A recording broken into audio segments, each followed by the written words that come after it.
Lives Through. Still lives through. No, I'm talking Oh, about their song. Yeah, yeah, that yeah. song. Yeah, that's an homage to a Tribe Called Quest. That was Tay's idea. He definitely when he heard the beat, that's the first thing that came to mind. And and we big on paying homage to those that we look up to and those that came before us. And this is one of them chances that we got to really you know do it justice. And so that's what we did. Like we just went in. That's Tay doing the oh my God, yes. Oh, that's Tay doing that. And like I said, that's just us paying homage to Tribe and to God Lives Through. And uh, it came out a dope record. Absolutely. I'd like to thank everyone for coming out to the Minstrel Show tonight, especially our guests, Elzai at Slum Village. Don't be afraid, you can talk. Mr. James Poyser is here as well. I'd like to thank DJ Jazzy Jeff for popping by. Did you have anything to do with the Minstrel Show closing? Or was that recorded while you weren't there? Nah, that was because Chris Hardwick actually did that from wherever he did that from and sent it in. Tay, after we met him at the Anaheim Rock the Bells, Tay kind of, gave him the idea of what he wanted, kind of the script for what he wanted him to do, and he recorded that where he recorded it at and sent it in, and Tay built it up around, what he did, and then obviously just took the opening theme and made it the closing theme with the extra hardwood vocals in it. So, last track, We Got Now, featuring Sean Don. Yeah. One more time, one last number. Sean Don, where you at, nigga? This the future right here, man. We starting it right now. Let's get it going. Big Pooh. My attitude real shitty. Temper short. My mind cluttered like the streets of New York. I ain't trying to take an L cause I casually fought. This shit real serious, not casual sport. Let time fly by as I pen these thoughts. And I'm speeding through life. Was this the last track that you recorded for the album? Probably not. This track was actually supposed to feature Saigon. Yeah, he was signed to Atlantic, and we met him through just the label and through Just Blaze, and he was supposed to be on this record, and he sent the verse in, but it wasn't the right direction. And so, we had asked him to do another verse, and he just never ended up delivering to us the other verse. So we put Sean Don on it. Obviously that's our family, our team, and he was right there. And just like Scudder, it was a placeholder just in case Saigon came through at the last minute, but he never re-delivered another verse. So that was just one of them records, man. Just letting people know that because everybody was like, yo, y'all got next. I was like, nah, we got right now. Like we ain't no next. It's now. Right. We doing what we do now. So that's kind of what that record was. But yeah, so yeah, Saigon was supposed to be on that record, and it just didn't end up working out that way. No doubt. I'm gonna touch on the Source situation here in a second. But what was the reaction like from the hip hop community in general when this album dropped? Confusion. And I think the title kind of threw people off. This is actually how I ended up having my first conversation with Bun B. Just the title threw people off, and everybody was wondering, like, you talking about me? And it was like, nah, like we're not talking about people who are being authentically them. You know what I mean? Like we're talking about people who creating characters trying to fit in or trying to they're operating as somebody they aren't in order to go with whatever the fad or the trend is, and how we felt the music was removed, like it was becoming far removed from what it was supposed to be. And the whole idea for the album, because people see the title and it threw them off without listening to the album, or when they listened to the album, they was expecting us to be talking shit about a whole bunch of people, or talking about we don't like this, or this why we don't like this, or you this you. But our whole idea for the album was to show people what a dope hip hop album was supposed to sound like. And that threw people off as well when you got the title and then you don't got us dissing people. And then people look at the title and be like, you talking about me? You calling me a minstrel? You know what I mean? And so, like I said, that's how I ended up having a conversation with Bun B. We saw what he had said something in the interview, and he was just like, yo, I like them guys and I like the music they make, but they got to watch themselves because that statement, like, you can offend people that you don't even know. Like, I like to wear chains, I like to do this, but I ain't no cool, I ain't no minstrel. So Paul Wall, who was our label mate at the time, and we had done the show together, and I had met him. I reached out to Paul Wall, and Paul Wall put me in touch with Bun B, and me and Bun B, nothing but respect for Bun.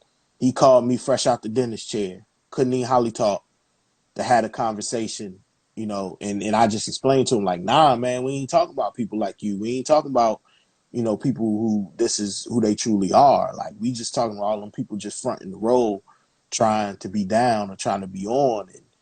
And so that was the first lesson, first PR nightmare lesson that I learned, was that if you have to explain constantly titles or what things are, you might want to go with something else. Right.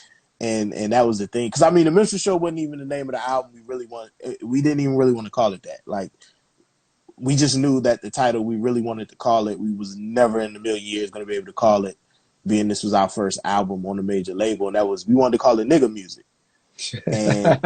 But we knew that was never going to happen. So we just came up with an alternative. And like I said, we had to do too much explaining. And whenever you got to do too much explaining, that's no bueno. Right. Overall, was Big Pooh pleased with this project? Very pleased. Like I said, man, one of my only, if I have any regrets, I have two. And that's what we named the album.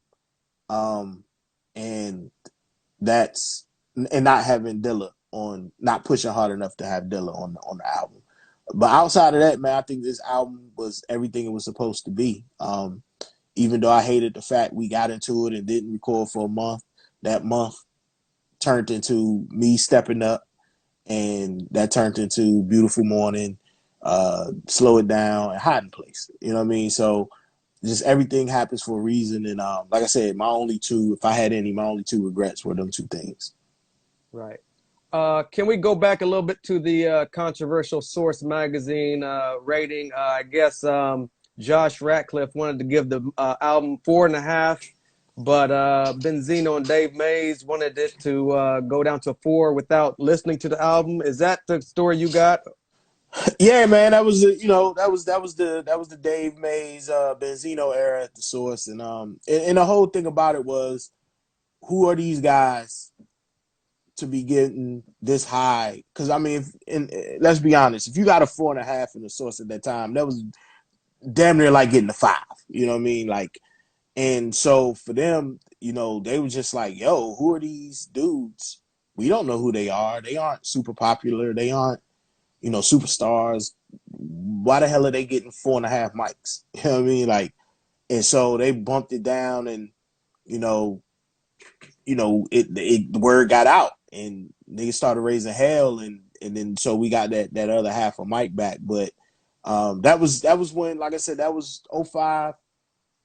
Going into 06, that's when a lot of things started to change, and that's when you started seeing people. There's always politics and money involved, but that's when you really started to see it. You started to see, like, oh, so these ratings, so y'all wanted to bump us down just because y'all didn't know who we were, not because y'all felt the music wasn't worthy of, 4.5. And like I said, you start to see the other side of it, and it taints you, it jades you, it makes you jaded, and and somebody said in the comments, that's when we knew the magazine was on its way out of here.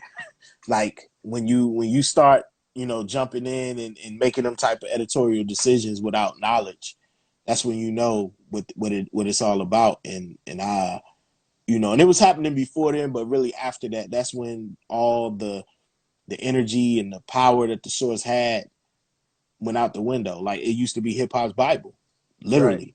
Right. But that's when it started going out the window and nobody started to really care. So You think Atlantic did a good job handling this project, or could they have done a little more?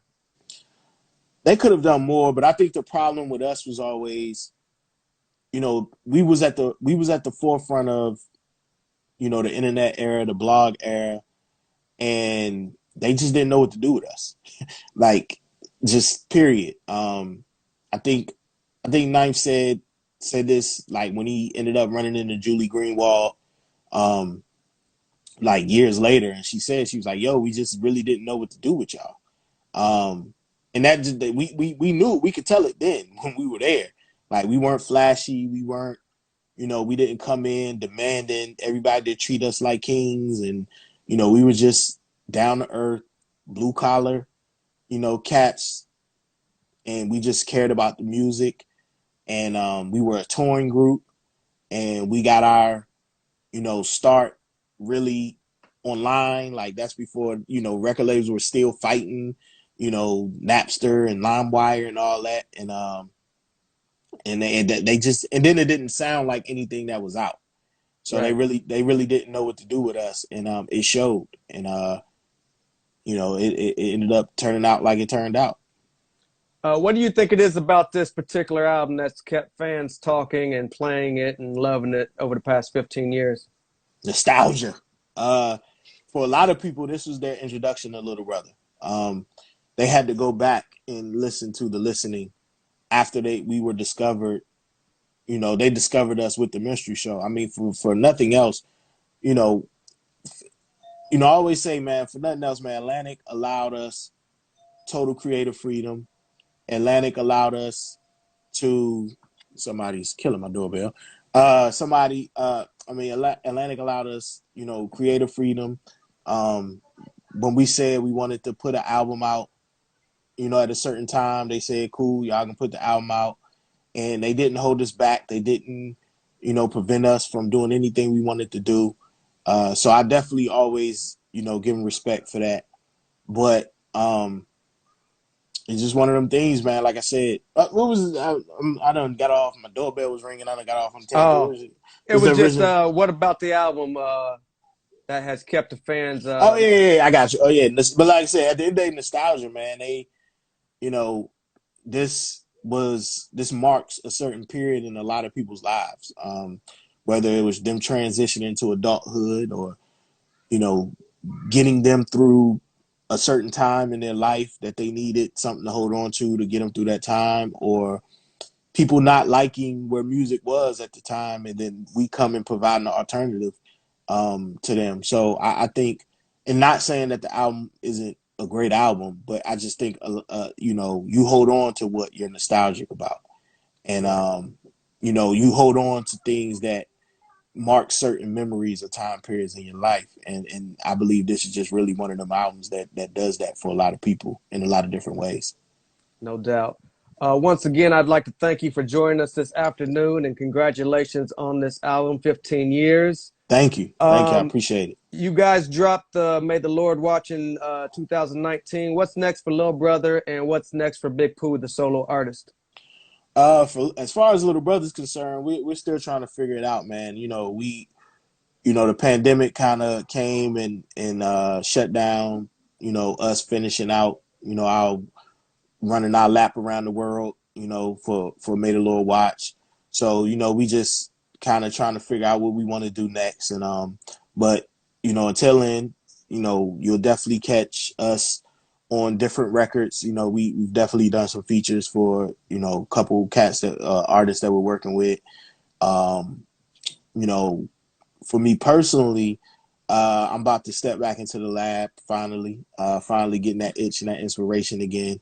Um, me and Apollo Brown, we're gonna do Ooh, another record, okay. and so yeah, so that's kind of just where I'm at right now, man. Just between that and just working with my artists. For those who know, I manage now, and my artist Luke, that's on Dreamville Interscope. We're finishing up his album, getting that together, getting that straight. My artist Black Soul, he just put his album out a couple months ago, so we getting videos and different content together for that. And then my young guy T Smith, he's working on his next project as well. So just trying to get them, elevated and get them to the next level. And in the midst of all of that, still trying to remain as creative as I can be.